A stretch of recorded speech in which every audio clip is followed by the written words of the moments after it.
Praise y'all, brothers and sisters. Praise the Most High. He is the Almighty One. There's none greater than He. There is none to compare to Him.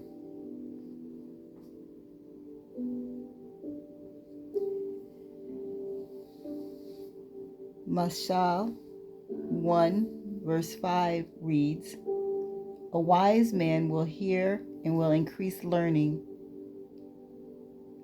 And so we are going to continue our reading of Mashal, the Proverbs. And today we'll do a reading based on Mashal 13, Proverbs 13. Baruch are all those who revere Yahuwah, who reverence Him, who fear Him, recognize His greatness, know of His sovereignty. Baruch are those who have that enlightenment, that comprehension, that insight as to who He is.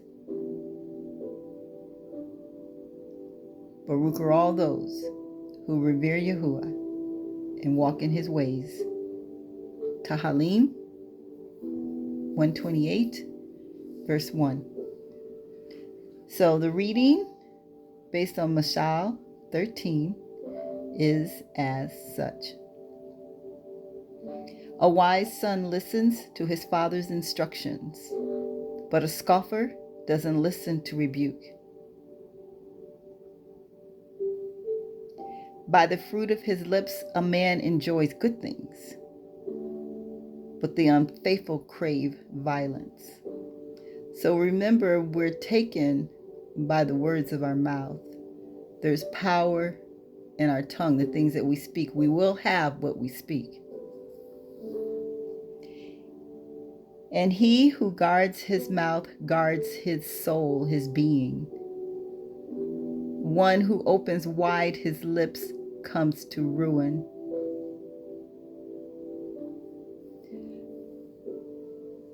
The being or the soul of the sluggard desires and has nothing, but the desire of the diligent shall be fully satisfied. So we have some people who they want, but they don't want to do anything about it. That's one want they don't have. They don't want to do anything about all their wants. They just want. They want it to come to them easily. They don't want to work for it. So they're sluggish. So the sluggard desires and has nothing, but the desire of the diligent shall be fully satisfied. A righteous man hates lies, but a wicked man brings shame and disgrace.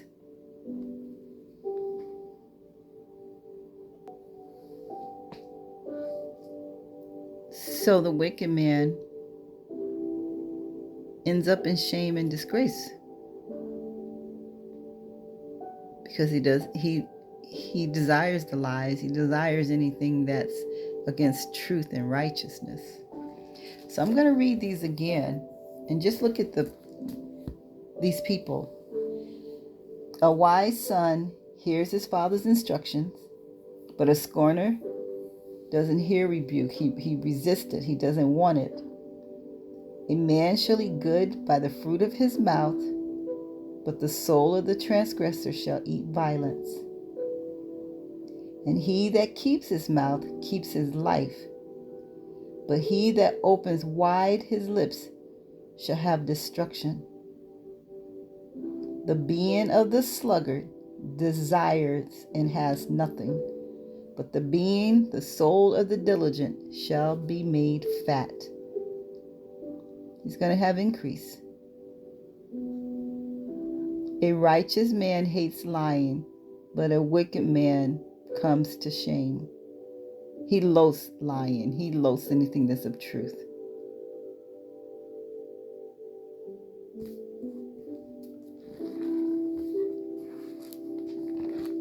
Righteousness guards the way of integrity, but wickedness overthrows the transgressor.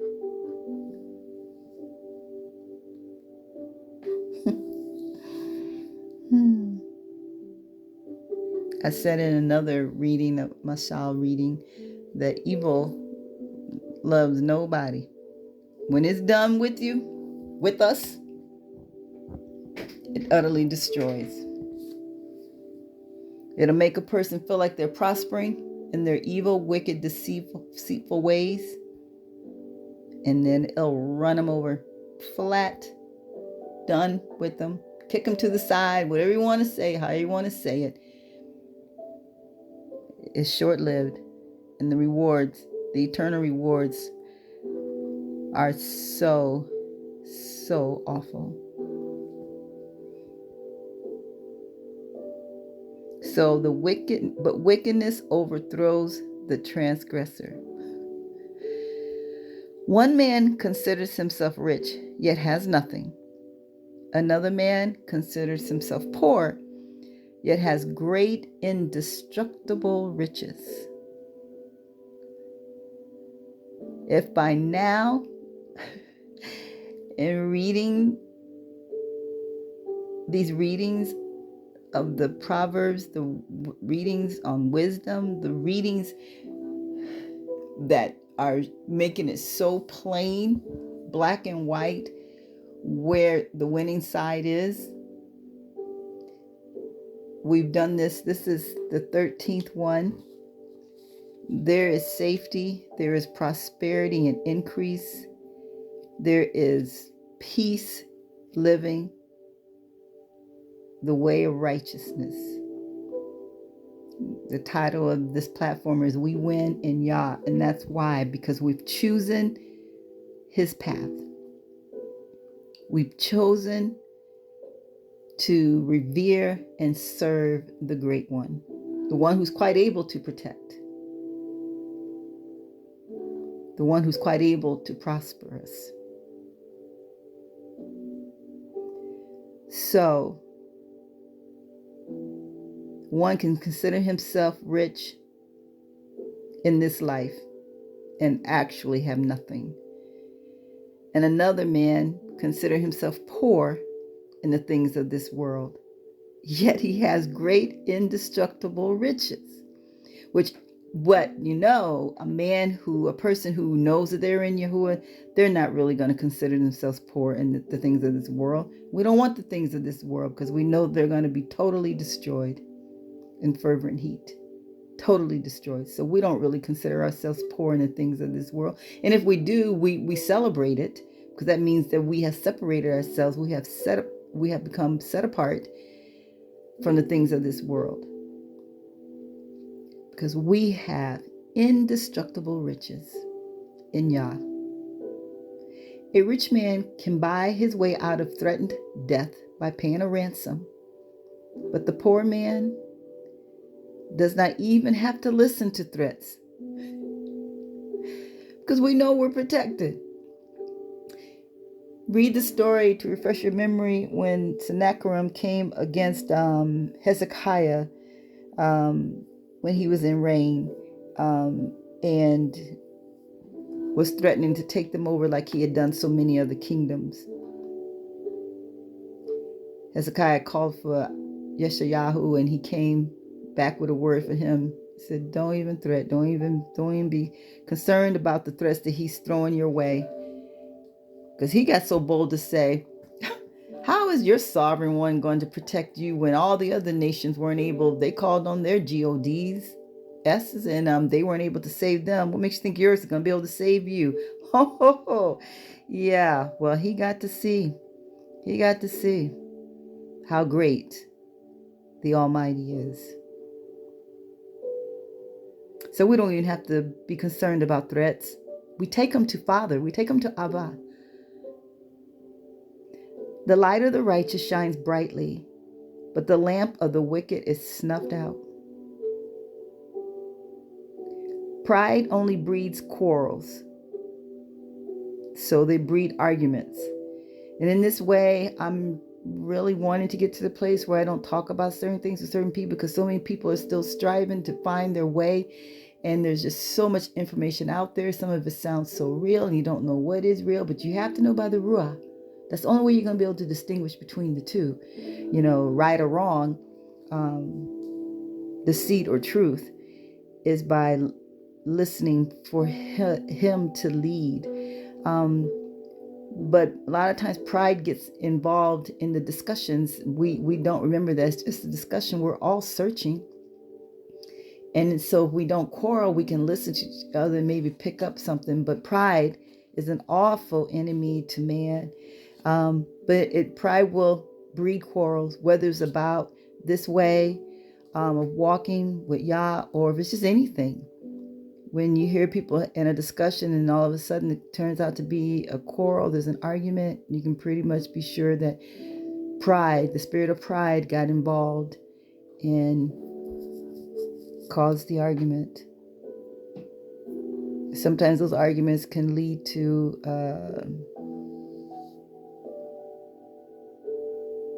situations that really didn't have to be. And if pride continues to be allowed to stay, it never gets resolved. So pride only breeds quarrels. Only breeds quarrels. It's not going to breed anything else in a discussion. It's not going to be peace. It's not going to be about working things out, compromising, or anything along that. It's only going to bring quarrels. So if we start feeling that we're getting puffed up, we need to recognize that spirit and not entertain it and give it any room. We need to humble ourselves and not give into it. And most times we can feel it. I have felt it in myself. And sometimes I was victorious and didn't give in, and other times I let it have its way. But we're servant to whom we obey, so we want to be obeying the Most High. So pride only breeds quarrels, but wisdom is with people who take advice. Wealth gained dishonestly dwindles away, but he who gathers by labor makes it grow. He sees the increase in it. So when we work, that goes, that kind of confirms one that we read a little earlier in this Proverbs.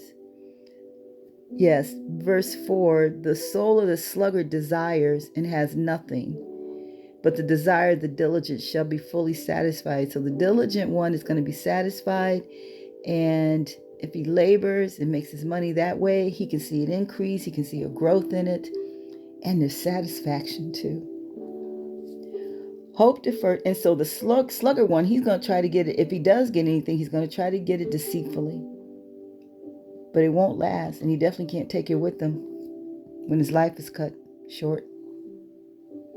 Hope deferred makes the heart sick, but when longing for that which they hope for is fulfilled, it is a tree of life. And isn't that what faith is? Faith is the substance of things hoped for, the evidence of things not seen. But we're hoping, we're trusting, we're waiting to see it. In the wait, that's where the answer is. If it's going to come forth, how are we waiting? Very, very, very important. How are we waiting? Are we waiting in joy and gratitude and knowing it's coming because Yah is faithful like that? We know that we are consistently righteous. We're striving to do what's right. We know that the desire is good. So we wait for it to come. No different than we wait for a package to come that we have ordered online, right? But if we're waiting, we call it waiting, but we're mumbling, complaining, and keep going to the mailbox, and so, looking for it and mad because it didn't get here yet. Same thing with when we're trusting Yah, when we have hope for what we believe we will receive. We haven't seen it yet, but we know it's ours, and we know He's going to work it out. So it's about how we wait, not that we're waiting. Hope deferred makes the heart sick, but when the longing for that they've hoped for is fulfilled, it is a tree of life. So we don't want to be sick about it because we already know, we're trusting He's a faithful Abba. So we wait. In our patience, we possess our soul, our being. If we can't wait for things that we are looking for for solutions. And right now, what are we going to do when it gets really hard and we're waiting? We're waiting. We haven't eaten in 2 or 3 days. And we know that he's going to bring the food. We know he's going to because he's faithful. And he knows that we haven't eaten. We don't be like, I can't. Remember the children of Yashrael who when they're in the wilderness, how they acted. We don't want to be like that. We rejoice because we know it's coming. It will be fulfilled. And don't look at it as being deferred. He's a great, wise provider. He knows if there needs to be delays for whatever the reason. So we rejoice. If our life is in his hands continually, we rejoice. He knows what he's doing. And when it arrives, when it is fulfilled, it is a tree of life. Verse 13, whoever despises instruction will pay for it, but he who respects a command will be rewarded. Wow, whoever despises instruction will pay for it. You know, sometimes I think when we get instructions or someone tries to tell us something, we act like they stole something from us. They just did something to us by bringing us a better way to do something or sharing with us something new. We take offense. Well, guess what? That's another face of pride.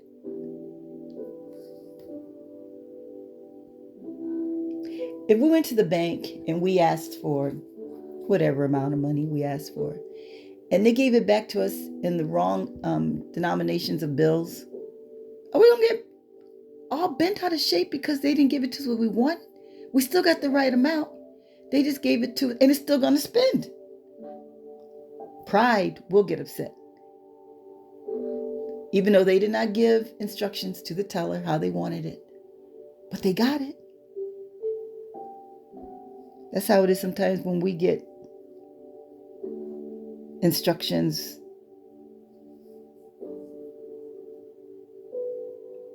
We don't look at it as an increase to better me. This is another form of prosperity because now I'm going to be better at what I do. I'm going to be able to see clearer. So whoever despises instruction will pay for it, but he who respects a command will be rewarded. The teaching of the wise is a fountain of life, so that one can avoid the snares of death. The teaching of the wise is a fountain of life so that we can avoid the snares of death. Good perception, good discernment, and acceptance of instructions wins favor. But the way of the transgressor is hard. He is doing all kinds of things against truth and righteousness, and his way is going to be hard. And then he's going to be upset because things aren't working out. That's because you won't listen. Listen, little one, listen. Consider what's being said. Kick pride to the side. It's tripping you up, tripping me up. Every way I turn, every way we turn, if we don't want to accept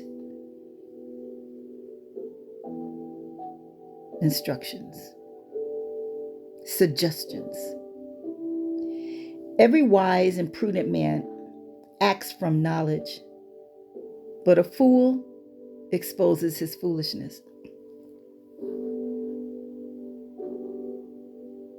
Just going on a whim, having no knowledge, no prior experience, don't want to listen to anyone.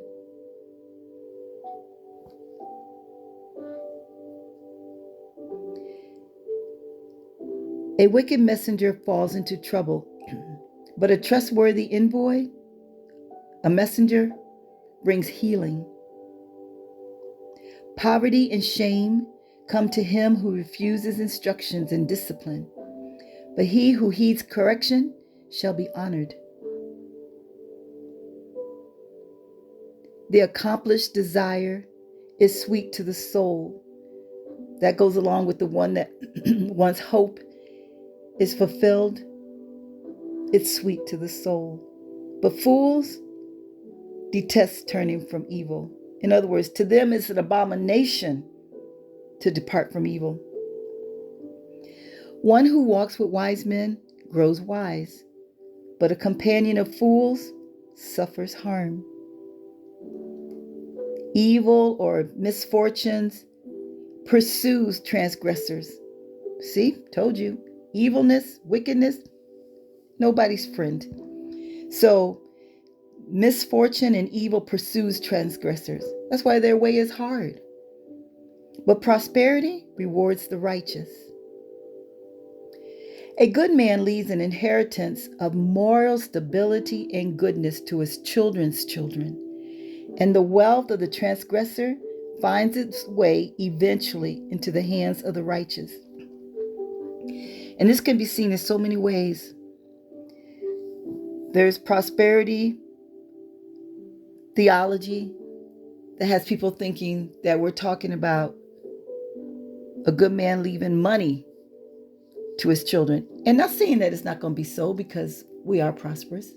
And if we listen to him, we can gain increase in monetary wealth. But it's mainly talking about moral stability and goodness.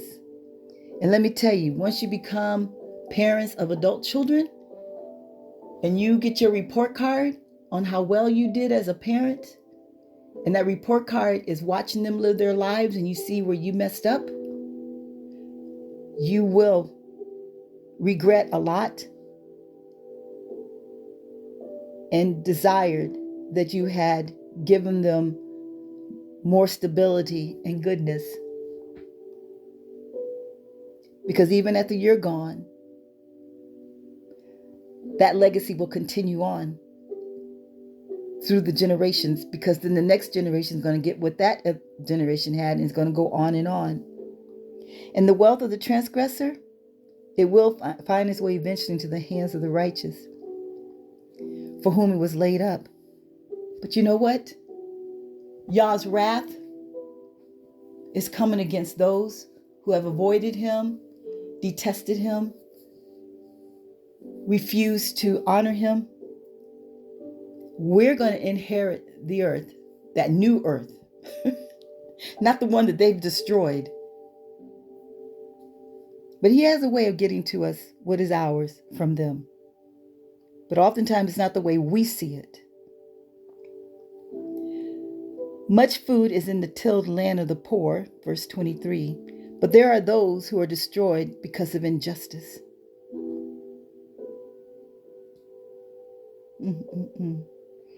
24, one who withholds and spares the rod, which is truth and correction and righteous counsel. When parents withhold that, they actually hate their son, their daughter. But one who loves him is careful to discipline him. They're careful to teach righteousness to them. That saying, oh, I just love them to death. Yeah, okay. You're right. Death, disobedience, lacking truth, sluggards.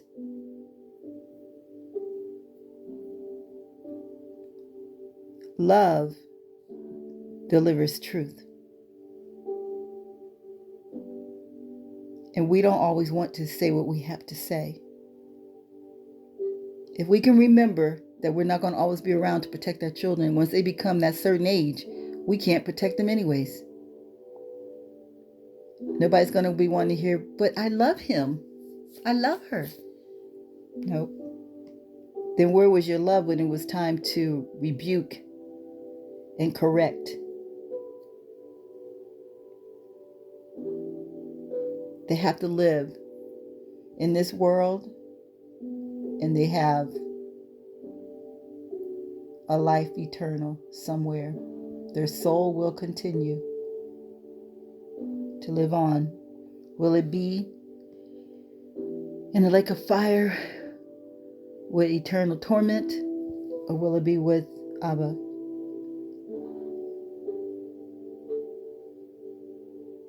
So, one who withholds They spare the rod. That rod is not beating with a stick.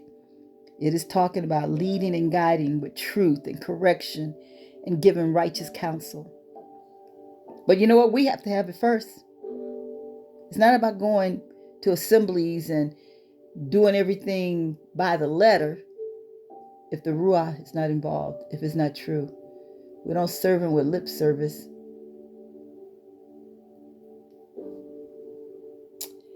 Let me move on because I'm meddling now, right? But truth is truth. The uncompromisingly righteous, the consistent righteous person eats to his own satisfaction, but the stomach of the wicked is in want. And we know this, we're told this in Tehillim 23. Yahuwah our Lua is our Rohe, he's our shepherd. He feeds us, he guides us, he shields us. We don't lack nor want for anything.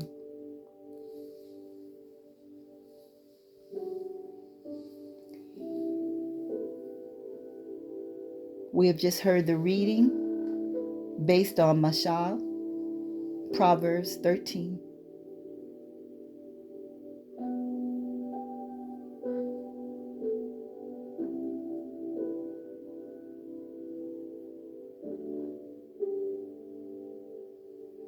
No wonder his people shine.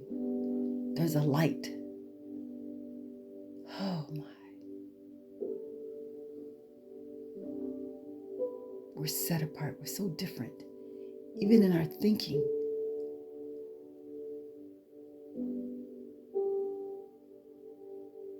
Our desires.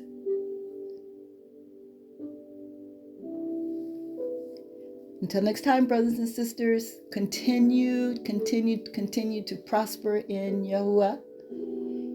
Continue to shun evil. Put on more light. Shun the things that would separate us from the Most High. And yearn for more of His truth. Desire to please Him. Desire to be set apart. And you'll notice, at least I have, seems like the more I'm trying, these little bitty things, like they say the little foxes, there's one verse says the little foxes spoil the vine. We gotta take care of those little foxes. But the more I want to, it seems like more come. But I guess that's a good thing. The light's shining, so stuff is coming, showing up more and more, stuff I gotta get straight.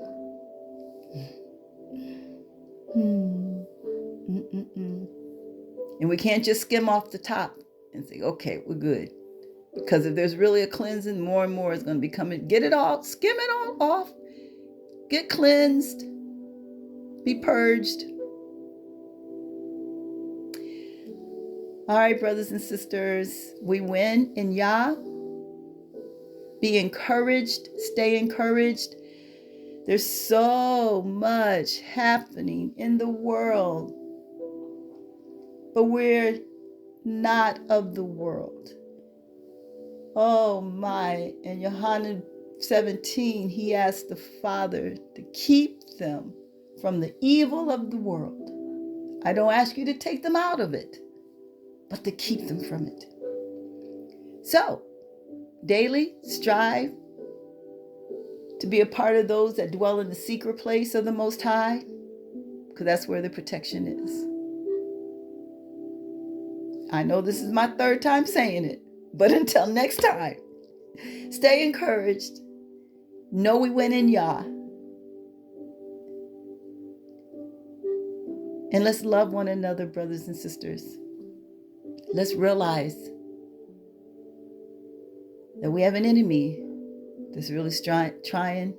He's striving every day to keep us distracted so we don't make it. But we got to make it, because in our patience we possess our soul. And we've got to endure to the end. And we got to ask Him to anoint us, to grant us that which He'll take, that we can be accounted worthy to escape the things that are coming upon the face of the earth. Salam, brothers and sisters. I love you and Yah, and I desire that we all make it. Choose wisdom, not foolishness of this world. All praises be to the Most High.